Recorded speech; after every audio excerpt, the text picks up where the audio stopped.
இன்னொரு ஒரு கதை என்ன அப்படின்னா, இது மெஷின் யுகம்னு சொல்லிட்டு ஒரு கதை அவர் எழுதியிருக்காரு. நம்ம டெய்லியும் ஹோட்டலுக்கு சாப்பிட போறோம். நிறைய அந்த இடத்துல சர்வர் கிட்ட நிறைய எப்படி ஒருத்தவங்க வந்து அவங்க கிட்ட நடந்துப்பாங்க அப்படின்னு நமக்கு தெரியும். நான் காசு கொடுக்குறேன்ல, ஏன் இதை எடுத்துட்டு வர மாட்டியா, இதை செய்ய மாட்டியா, இதை தண்ணி வைக்க மாட்டியா, இதை கேட்க மாட்டியா அப்படிங்கிற மாதிரி.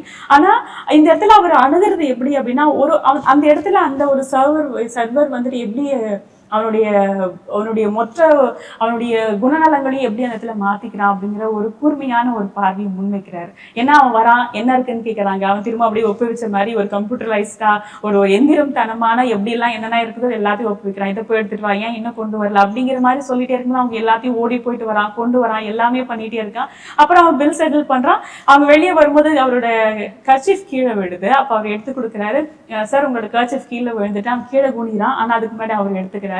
அந்த இடத்துல அவர் ஒன்று எழுதுறாரு, மனிதன் தான் அப்படின்னு எழுதுறான். அப்புறம் திரும்ப என்ன ஆகுதுன்னா, ஐஸ்கிரீம் கொண்டு வரலையாப்பா அப்படின்னு ஒரு சத்தம் கேட்குது. அவன் திரும்ப அந்த இடத்துல போறான். அது என்னன்னா, ஒரு எந்திரத்தனமான ஒரு வாழ்க்கைக்குள்ளாக எப்படி நம்ம போறோம், இல்ல அவங்கள நம்ம ஒரு விஷயம் ஒருத்தரை ட்ரீட் பண்ற விதம் எந்த மாதிரி நம்ம வந்து ட்ரீட் பண்றோம் அப்படின்னு ஒண்ணு இருக்கு. ஏன்னா நம்ம காசு கொடுக்குறோம் அப்படிங்கிறதுக்காக ஒருத்தவங்களை எந்த அளவுக்கு ட்ரீட் பண்ணலாமா அப்படிங்கிற ஒரு கேள்வியும் அந்த இடத்துல முன்வைக்கிறாரு. இதை தாண்டி நிறைய இந்த கதைகள் எல்லாமே அப்படின்னு பார்க்கும்போது இந்த நகரத்தை சார்ந்த ஒரு வாழ்வியல் எப்படி இருக்கு, நகரத்துல உள்ளக்கூடிய மக்களுடைய வாழ்க்கை எப்படி இருக்கு, அவங்க வந்து எந்திரத்தனமான ஒரு வாழ்க்கைக்குள்ள போறாங்க, அந்த இடத்துல ஒரு அன்பு இருக்கிறதா, இல்ல ஒரு அவருடைய வாழ்க்கை என்ன மாதிரியாக ஒரு வாழ்க்கையாக அவங்க கட்டமைச்சுக்கிறாங்க அப்படிங்கிற எல்லா கேள்விகளோடும் இந்த 17 கதைகள் அந்த இடத்துல அவர் சொல்லியிருக்காரு.